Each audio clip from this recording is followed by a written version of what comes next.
Scholars, thinkers, and peace activists from 60 countries have gathered in Tehran to discuss fair and just peace. The participants will seek mutual understanding on related issues, while ways to identify and fight terrorism will be a focal point as the main obstacle.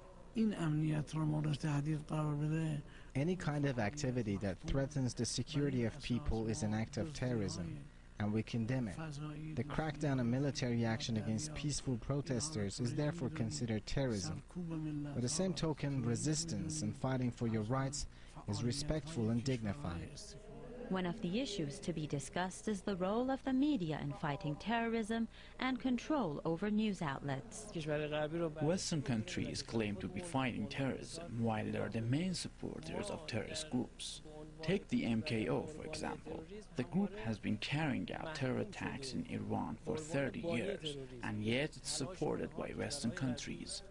Panelists also argued that the U.S. has been exploiting the September 11 incident to serve its interests. The new great game that we are seeing in the greater Middle East is basically reshaping of the Middle East. They're not just reshaping the politics, they're also changing the geography of the Muslim lands. There should be a very even application of U.S. policy across the board. So human rights means human rights for everybody, not certain people have human rights and other people don't have any rights.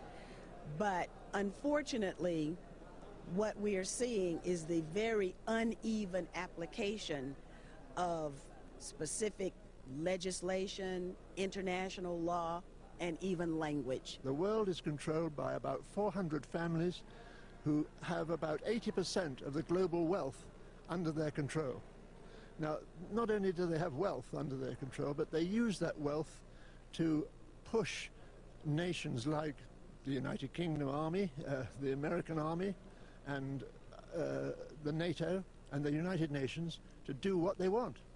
These scholars and activists believe that attempts to reach an agreed-upon definition of terrorism has failed for many years, and therefore the concept has been exploited over and over. The main objective of the two-day conference is to form a global alliance against terrorism in order to achieve world peace.